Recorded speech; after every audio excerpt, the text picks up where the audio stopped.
अरे चोरों, अरे दलालों, ये बाजार बंद करो, ये पैसों का बाजार बंद करो। क्या आप यहाँ पे पैसे कमाने के लिए आए हो क्या चोरों? हम अपने आप सुसाइड करेंगे, फांसी दे देंगे अपने आप को, तब जाके अगर आपको तसल्ली मिलेगी तो हम वही करने के लिए तैयार हैं। सिर्फ है चोरियाँ, सिर्फ स्कैम पे स्कैम, स्कैम पे स्कैम, दलालों पे दलाल यहाँ पे बैठे हैं। 13 में दलाल, 18 में दलाल, 20 में दलाल है। पेश करो, पेश करो, पेश करो, पेश करो, पेश करो। आज आप लोगों का टाइम है, कल किसी और का टाइम है। बेहतर यही है कि आप अपनी तरफ से लोगों का भला करें। कल जाके लोग आपके गीत गाएंगे, लेकिन गीत उसी का गाया जाता है, गीत गांधी जी के गाए गए हैं यहाँ पे, क्योंकि गांधी जी ने अपने लोगों को इंसाफ दे दिया है। हमें वहाँ पे कुर्सी पे बिठाइए ना, हम आपको दिखाते हैं कि लोगों को इंसाफ किस तरह मिला, क्योंकि हम भी तो पढ़े लिखे हैं, हम अनपढ़ गवार नहीं है। आप मेरे पीछे तस्वीरें देख रहे कि फायर एंड इमरजेंसी एस्पिरेंट्स जो लगातार जम्मू कश्मीर में सरापा एहतजाज है। जब फायर एंड इमरजेंसी का एग्ज़ाम्स हुआ था और जब लिस्ट इनके सामने आई थी तो इसे जो है वो मदर ऑफ स्कैम कहा गया और कहीं न कहीं इनने लगातार एलजी इंतज़ामिया सामने गुहार भी लगाई और कई सारे सबूत भी पेश किए। जो आए रोज़ लेफ्टिनेंट गवर्नर मनोज सिन्हा ये कहते हैं एस्पायरेंट्स को, चाहे वो SSB के एस्पायरेंट्स हो या फायर एंड इमरजेंसी के एस्पायरेंट्स को, आप मुझे प्रूफ दीजिए, हम आपकी जो है वो उस प्रूफ के रिगार्डिंग जो इंक्वायरी करेंगे और आपको जो इंसाफ दिलाएंगे। लगातार इनका भी ये मानना है, मेरे पीछे आप तस्वीरें देख लीजिए, इनने चार्ट बनाए और इसमें तो उन तमाम बच्चों की लिस्ट है जो बच्चे जो है वो सिलेक्ट हुए। मजीद इन्हीं से जानेंगे कि लगातार आप सरापा एहतजाज है, आखिर एलजी इंतज़ामिया आपकी मांग पूरी क्यों नहीं करे और आपका इस बारे में क्या कुछ कहना है? मेरा नाम समीर अहमद है, मैं श्रीनगर से आया हूँ। हम आज 40 एस्पिरेंट श्रीनगर से आए हैं।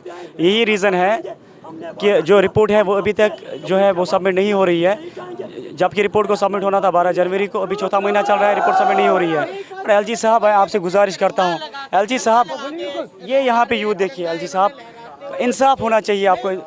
श्रीनगर से 40 एस्पिरेंट्स यहाँ पे आते हैं, एलजी साहब कम से कम एहसास तो होना चाहिए।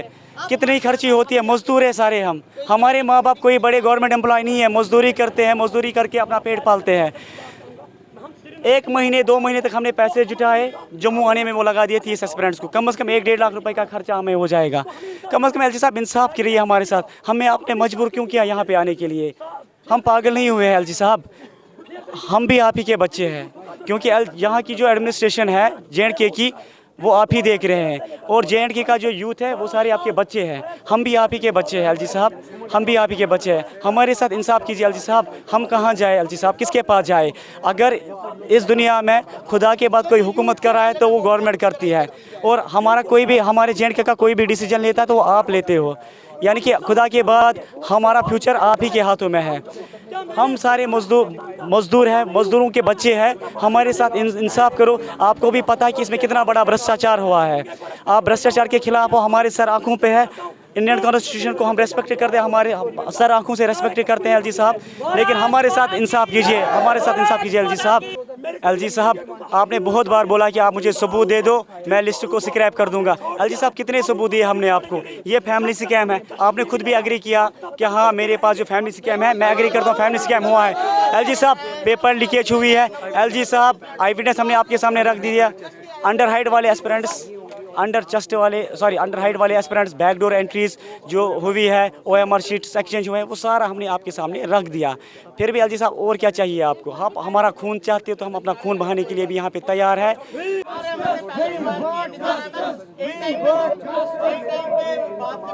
ये है प्रूफ तो हमें ऑलरेडी गवर्नर साहब को उसी वक्त दे दिया जब हम गवर्नर साहब से मिले, जब हमारे लीडर निसार भाई, समीर भाई, मैं, समीर वगैरह वगैरह उससे मिले हैं, उसी वक्त हमने प्रूफ दिया। उससे बड़ा प्रूफ क्या है, जब खुद एक आई विटनेस सामने आता है जिसका नाम है गजम्बर नबी, वो खुद सामने आ जाते, खुद एक्सेप्ट करता है मैंने पेपर कहाँ से लिया, कहाँ से लाया, किससे दिया, कहाँ से लाया, हाउस बोर्ड में हम कितने थे, हाउस बोर्ड में हम क्या कर रहे थे।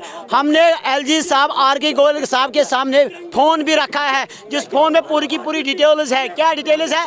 पेपर हमने कहाँ से लाया, किससे लिया, कहाँ से खरीदा, कितने पैसे में खरीदा, किसको हमने खरीदा। शर्म की बात यह है कि जो फायर एंड इमरजेंसी का जो पेपर है ना, वो 20,000 में बिक अमेरिका गए हैं एट द लास्ट स्टेज पे। अरे चोरों, अरे दलालों, अरे चोरों, अरे दलालों, ये बाजार बंद करो, ये पैसों का बाजार बंद करो। क्या आप यहाँ पे यहाँ पे पैसे कमाने के लिए आए हो क्या चोरों? यहाँ पे पैसा कमाने का ये बाजार बंद करो, अदरवाइज आपको इसका खुमियाजा भुगतना पड़ेगा। याद रखिएगा एलजी साहब, याद रखिएगा इस दुनिया में बड़े बड़े लीडर्स आए हैं, लेकिन वो भी इस दुनिया से चले गए। उन्होंने भी अपना टाइम यहाँ पे दे दिया, लेकिन ये टाइम किसी का इंतजार नहीं कर रहा है। आज आप लोगों का टाइम है, कल किसी और का टाइम है। बेहतर यही है कि आप अपनी तरफ से लोगों का भला करें। कल जाके लोग आपके गीत गाएंगे, लेकिन गीत उसी का गाया जाता है, गीत गांधी जी के गाए गए हैं यहाँ पे, क्योंकि गांधी जी ने अपने लोगों को इंसाफ दे दिया है। गीत उसी के गाए जाते हैं जिसने अपनी सोसाइटी को कंट्रीब्यूट किया। आप लोगों ने कंट्रीब्यूट किया, सोसाइटी को किया। सिर्फ है चोरियां, सिर्फ स्कैम पे स्कैम, दलालों पे दलाल यहाँ पे बैठे हैं। 13 में दलाल, 18 में दलाल, 20 में दलाल है यहाँ पे ना। अगर आपने 13 में ही उन दलालों को वहाँ पे जेलों में बंद किया होता, आज हम कश्मीर वाले, जम्मू वाले इस महाराजा हरि सिंह पार्क के बाहर दर्शन पे नहीं होते। हमारा एक मुक़द्दस महीना आने वाला है, हमारे हिंदू भाइयों का आज एक बहुत बड़ा अजीम दिन है।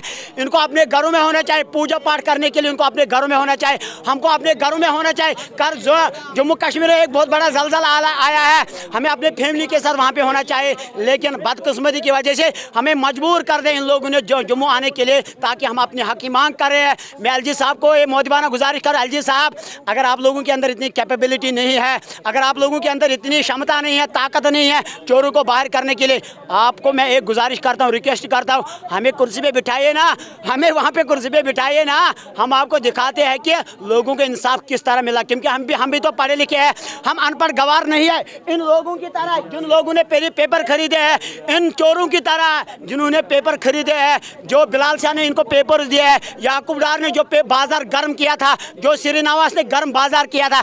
आप मुझे बता, क्या श्रीनिवास को ये एहसास नहीं है वो 2.5 लाख रुपया तनख्वाह लेता है, 3 लाख रुपया तनख्वाह लेता है। गोयल साहब की कमेटी जो उसका हेड है, उसको 12 दिसंबर को कॉन्स्टिट्यूट की गई है, रिपोर्ट उसको सबमिट करना था। 1 महीने के डॉक्टर पीयूष सिंगला ने वो नोटिफिकेशन निकाली है और उसको 1 महीने के अंदर वो रिपोर्ट सबमिट करना था, लेकिन वो रिपोर्ट सबमिट नहीं कर रही है। मैं आपको ये बात बताना, आप मुझे बता दीजिए, अगर वो रिपोर्ट सबमिट नहीं कर रहा है, इसमें तो कुछ दाल में तो कुछ काला है ना पीछे, ये शक की तो बात है ना, ये तो डाउटफुल बात है ना। कोई ना कोई है पीछे जो उसको प्रेशर करता है कि मैं खुद